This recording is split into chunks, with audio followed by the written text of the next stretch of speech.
Hello again guys, welcome back to the channel. There are several other videos I really ought to be working on right now, but you can tell by the title, I made a purchase just a few days ago, a thing I've been thinking of purchasing for a couple of years now, and when I saw that it went on sale, it became really difficult not to say yes to it. Over the past few years, I've tried out a bunch of different smartwatches, from the original MetaWatch to several Android Wear devices and Pebble devices and whatnot, but I've never actually gotten my hands on an Apple Watch. And when I saw them over on BestBuy.com for $70 off, and at the time of filming this, they're still $70 off, which means the cheapest ones are $299. You know I had to go for it, and if you couldn't tell from the box itself, I actually went for the Nike Plus version. And I know I'm extraordinarily late to the game on this one. It's entirely possible Apple's going to be releasing a new version in September, and it is June right now. But with this kind of discount, I thought it was absolutely worth a shot to get something that could do notifications and be waterproof. The battery life is going to be the one thing that's really going to hurt me. I've been so used to the Pebble devices with their 7-day battery life. Going to something that has 1 to 2 days of battery life is going to be difficult. But without any further blah blah blahing from me,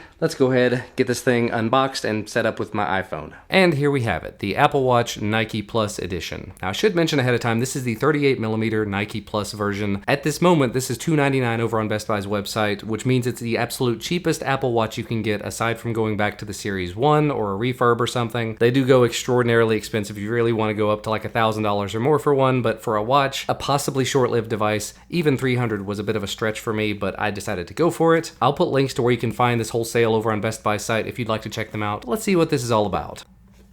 So first up, we've got this little packet here. It says designed for athletes by Apple and Nike. And inside of the packet, you get some info about the watch. Welcome to Apple Watch, how you clasp it and everything. Info about watch faces and notifications and all sorts of good stuff there. More paperwork, the medium and large band, which I believe I'm actually going to need. So we'll go ahead and pull that out of there. Of course, we've got the watch itself. I'm gonna be really honest here, I don't know all of the Apple marketing for this, but it's the Nike Plus aluminum. So it's not stainless steel or anything. It's the Nike Plus one that's the cheap one. So I'll have a link directly to this down below. And below the watch, of course, charging brick, which is 5 volts at 1 amp, and the USB charging cable. And finally, back to the watch. Now there's plastic all over this thing. So let's go ahead and start peeling this away. Peel and peel. And there it all just comes off. So there is the watch. As I said before, this is the 38mm version, so it is the smaller of the two options. On the back, you've got your heart rate monitor. Simple little buttons here if you want to remove the watch band, which I'm gonna have to do immediately. So just push down on this little button, give it a slide, and it should come right out, and then slide the new band right back into place. Just like that, super easy. Oh, and apparently I hit the button to turn it on during all that time. Guess now is as good a time as any to go ahead and take my Pebble off and put the new watch on. And there you go. Not a bad fit. It's definitely not as big as the 42mm, that's pretty obvious there, but I've got kind of small wrists and kind of small frame, aside from the parts of me that need to lose weight. So I thought the 38 was probably a better fit for me. And actually just putting it up right next to the Pebble 2, it's not that much smaller. In terms of screen size, it may actually be the same. It may even be a little bigger on the Apple Watch, simply because there's so much bezel on the Pebble. But walking through the setup here, we've got English, got US. It says open the Apple Watch app to start pairing. So I'll go ahead and select that here. It says good afternoon. If you have an Apple Watch, you can pair it with your iPhone here. Start pairing. And it shows me a little display there, so I'll put my camera over it. And it says your Apple Watch is paired. Quick and painless, gotta love that. So now to walk through the actual setup process. Wrist preferences, it's on my left wrist. Terms and conditions. And this little startup face is actually really cool. 38mm aluminum case, designed by Apple in California. And now it says workout route tracking, enable or disable. What's this? It allows you to use your location to track routes and local weather for outdoor workouts. Absolutely. Analytics, no, I don't want to share that with Apple. And then okay. Watch passcode, and basically what this does is it's going to protect your data whenever you take the watch off. I'll skip that for now. Activity, we'll go ahead and set up. It managed to pull in all my information from Apple Health, apparently, or whatever it's called on Apple. And it gives me a daily move goal. So I want to be moderately active. I probably ought to be more than that. And it says, are we running today? The Nike Plus Run Club app for Apple Watch delivers the ultimate in-run experience. That's one of the main reasons to go for this Nike one, although I think you can actually use the app with other Apple Watches. I'm gonna go ahead and get it because I've never tried it. It's moved on to emergency SOS. You can press and keep holding the side button to call emergency services. Install available apps. Sure, we'll install all the available Apple Watch apps, and now we're syncing. It says you'll get an alert when it's done syncing, so you can go ahead and use the phone normally. Just click the home button to exit setup. So at this point, it's just a matter of waiting for this little circle to fill up, and it'll be ready to start being used. I don't think I'm going to go terribly in depth on this today, but anyway, I'll be back whenever this finishes up. And just a few minutes later, we're back. I've gone ahead and gotten the watch set up, and this is the default watch face that I was greeted with. So it gives me the time, asks if I'm running today, weather information, the Nike Plus Run app, Nike Run Club Plus app, and the little activity app here. I can make changes to it by holding it and hitting customize. I can swap between different watch faces here, and there's quite a few of them. You can also just swipe over like this to switch watch faces. And like I said, there's a lot of them to go through. There's actually several Nike Plus ones that do come preloaded in here as well. As you can see some of them there. Lots and lots of watch faces. And inside of the Apple Watch app, there's even more watch faces you can get. You can even see in here my faces, and you can swipe through them to see all of them. You've got the app layout and what's in the dock, so you can control a lot of the stuff on the watch from within the actual app on the phone. There's a face gallery over here where you can get new things for watchOS. Featured complications. Complications, I would assume, being third-party apps that are going to work with the Apple Watch. So like Nike Plus Run Club, workout and reminders, heart rate, different watch faces based upon different things to be done with it. Then there's the App Store, which is going to sort of focus upon apps that actually have watch apps associated with them. So like Pokemon Go, it does have one associated. I did go ahead and set Pokemon Go up because I do still play. Don't judge. Little quick fix games if you're the type of person that wants to game on your watch. Sports score things and lists and smarter working apps, just lots and lots of different things you can do with the watch, and there's going to be just more things coming to it over time. And then from on the watch itself, if you just tap on the crown here on the side, you can see all the apps that you've got on the watch. So just as an example over here, I can hit the Pokemon Go app, and you can see my level, you can see the egg that I've got incubating. If I wanted to go for a walk with this to try to help incubate these eggs, I could hit start, and it dings and lets me know that it's starting.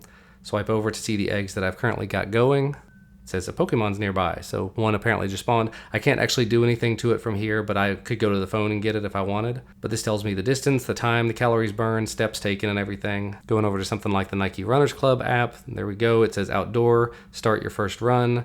When are we running to get a scheduled run, distance that you've covered in the month, things like that. So I may try that out the next time I go running. There's an Apple Home here, which is going to talk to HomeKit and hopefully be able to find things in my home to control. All off or bright. Color, burst, dimmed. So it does try to do all of the things. I don't think mine are currently working. Yeah, it says no accessories are responding right now. Having a trouble with my Hue lights and HomeKit, so I'll work on that. Also forgot there's heart rate down here if you wanted to see heart rate information.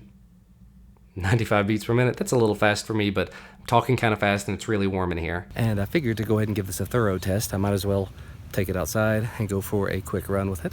Although it is 81 degrees right now, and it's bright out, so it's a little bit different than I normally would run, but we'll give it a try. All right, a little over a mile in so far. Multitasking on this thing, not so great. I was trying to do both the Nike Runners Club and Pokemon Go, and one killed the other, so yeah, I've lost track of how far I am into the run. I can always map it later, not a big deal. But I've heard that controlling music and another app works pretty well. But so far I'm just running Audible on the phone, doing Pokemon Go and keeping track of it, and it's working all right. Well, I've never come out this way before. There's deer out here. Very cool. I'm like 20 yards away from them.